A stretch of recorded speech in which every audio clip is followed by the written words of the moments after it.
اللہ جل جلالہ کا قانون یہ ہے کہ آقا محمد صلی اللہ علیہ وسلم کے بعد کوئی رسول اور نبی نہیں ہو سکتا۔ 1400 سال کی یہ تاریخ اور صبح قیامت تک کوئی بھی نبی نہیں بن سکتا۔ یہ اللہ کا قانون ہے۔ رب ذوالجلال نے جو قانون قائم کر دیا ہے، جو بنا دیا ہے، اب اس میں صبح قیامت تک تبدیلی آ نہیں سکتی۔ میرے نبی اکرم صلی اللہ علیہ وسلم کے بعد اس 1400 سالہ تاریخ میں اور صبح قیامت تک کوئی بھی شخصیت اپنے آپ کو نبی کہتی ہے یا کوئی شخصیت اسے کسی کو نبی مانتی ہے، یہ دونوں کافر ہیں۔ ان دونوں کا اسلام سے کوئی واسطہ نہیں ہے۔ یہ دونوں کذاب اور جھوٹے لعین ہیں، ان کا اسلام کے ساتھ کوئی واسطہ نہیں ہے۔ مزے کی بات یہ ہے کہ میرے آقا علیہ السلام کے آنے کے بعد، کیونکہ صرف یہ نہیں کہا کہ آپ آخری نبی ہیں، بلکہ یہ بھی کہا کہ آپ کائنات کے آخری نبی ہیں۔ انی رسول اللہ علیکم جمیعا، کائنات کی ہر شے کے نبی ہیں آپ، کائنات کی ہر شے کے نبی ہیں۔ کائنات کی ہر شے کلمہ محمدی صلی اللہ علیہ وسلم پڑھ رہی ہے۔ آپ سمجھیں، اگر کوئی شخص اس دور میں یا صبح قیامت تک موسیٰ علیہ السلام کا کلمہ پڑھتا ہے تو وہ بھی گمراہ ہے، وہ بھی کافر ہے۔ عیسیٰ علیہ السلام کا کلمہ پڑھتا ہے تو وہ بھی غلط ہے۔ حضرت ابراہیم علیہ السلام کا کلمہ پڑھتا ہے تو وہ بھی غلط ہے۔ صحیح فقط وہی ہو سکتا ہے کہ جس کی زبان اور دل اقرار کرے کہ ہم نے اگر کلمہ پڑھا ہے تو محمد مصطفیٰ صلی اللہ علیہ وسلم کا پڑھا ہے، وہ راہ راست پر ہے۔ اب آپ سمجھ گئے نا، جو نبی ہیں اور گزر چکے ہیں ان کا کلمہ جائز نہیں، تو جو نبی کے بعد نبی ہو نہیں سکتا اس کا کلمہ جائز کیسے ہو سکتا ہے؟ انہیں میں بتانا چاہتا ہوں کہ نبی میرے آقا علیہ السلام کے بعد جو نبوت کا دعویٰ کر رہے ہیں، جو نبی بن رہے ہیں، یہ کائنات کے بدترین لوگ ہیں، بدترین لوگ، گندے لوگ ہیں۔ کلمہ تو دور کی بات ہے، انہیں مرتد کافر کہا گیا ہے۔ اب مرزا غلام احمد قادیانی، قادیان کا یہ شخص تھا، انگریز کے تلوے چاٹنے والا، اس کی غلامی کرنے والا۔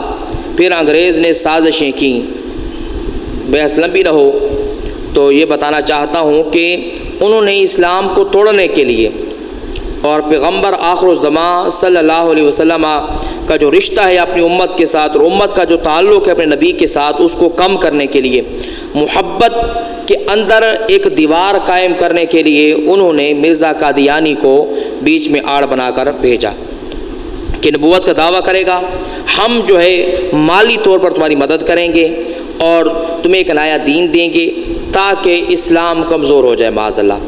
پھر یہ شخص آتا ہے اور آن کر کے درجوں کے ساتھ آخر میں یہ کہتا ہے کہ میں نبی ہوں معاذ اللہ، اور میں محمد ثانی بن کر کے آیا ہوں۔ جب یہ شخص آیا تو کئی لوگ گمراہ ہوئے، اس کی وجہ پیچھے کچھ اور بھی ہو سکتی ہے، وہ گمراہ ہونا نہیں چاہتے تھے، وہ بھٹکنا نہیں چاہتے تھے، لیکن دنیا ان کو اتنی کھلا دی گئی کہ وہ بھٹک گئے، اور اب بھی وہ بھی وہی کام کر رہے ہیں جو قادیانی اور انگریز کا مشن تھا، اور کافی حد تک وہ کامیاب بھی ہو رہے ہیں۔ وجہ یہ ہے کہ وہ مال کھلاتے ہیں۔ اب آپ سمجھیں کہ نبی کے بعد تو کوئی نبی ہو نہیں سکتا، نبی کے بعد کسی دوسرے کو نبی مانا نہیں جا سکتا، تو یہ کیسے راہ حق والے ہو سکتے ہیں کہ پہلا دعویٰ تو جھوٹا یہ کیا کہ نبی کے بعد مرزا قادیانی نبی ہے، اور دوسرا دعویٰ کہ وہ لوگ جو بھولے بھالے تھے یا دین سے آشنائی نہ تھی انہوں نے مرزا قادیانی کو اپنا نبی مان لیا۔ یہ دونوں احباب کائنات کے بدترین سیاہ لوگ ہیں، ان کی بات کو سننا بھی گمراہی سے خالی نہ ہوگا، گناہ ہوگا، ان کے پاس بیٹھنا بھی کسی گناہ سے خالی نہ ہوگا۔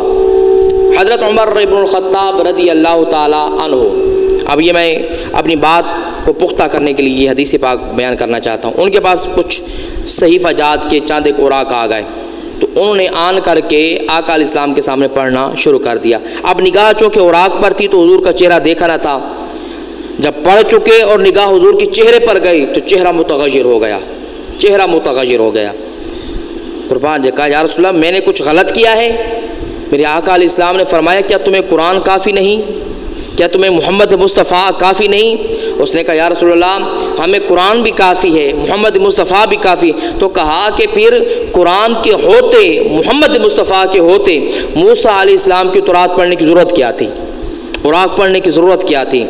اب انہوں نے نادم اور معافی مانگ لی، کیونکہ عمر ابن الخطاب کی ایک اچھی عادت تھی. اللہ پاک نے ان کو یہ فہم عطا کر رکھا تھا کہ جہاں کمی کجی دیکھتے وہیں معافی مانگ لیتے، اور معافی کا نتیجہ یہ ہوتا ہے کہ صاحب حلم احباب وہ معاف کر دیتے ہیں. اور کائنات کے بہترین شخص میرے تو آقا ہیں صلی اللہ علیہ وسلم. آپ نے معاف کر کے فرمایا، کہا کہ عمر سنو، اگر اس دور میں موسیٰ علیہ السلام بھی آ جائیں، موسیٰ علیہ السلام بھی آ جائیں تو میرے کلمہ پڑھنے کے علاوہ ان کے پاس کوئی چارہ نہ ہوگا، میرا کلمہ پڑھنے کے علاوہ چارہ نہ ہوگا. میں بتانا چاہتا ہوں کہ موسیٰ علیہ السلام جلیل القدر نبی، اگر وہ بھی آ جائیں ان کے پاس کلمہ محمد کے سوا چارہ نہ ہوگا تو یہ قادیانی لعین کو کیا شے ہوتا ہے، یہ کائنات کا بدترین شخص کیا شے ہوتا ہے. میرے آقا علیہ السلام نے پہلے فرما دیا تھا کہ میرے بعد کم و بیش 30 یا 35 کذاب آئیں گے، جھوٹے لعین آئیں گے، جو خود کو نبی کہہ کر جو ہے دنیا کو بتائیں گے. آپ ان کی تصدیق نہ کرنا بلکہ ہمیشہ ان کے خلاف جہاد کرنا، میرا یہ سبق ہے. اور یہ سب کو بتانا چاہتا ہوں کہ جب ایسے احباب سے ملاقات ہو جائے ان سے نفرت اور نفرت شدید کرنی ہے، جہاد کرنا ہے. یہ کائنات کے بدترین لوگ ہونے کے ساتھ ساتھ اسلام کے بدترین دشمن بھی ہیں.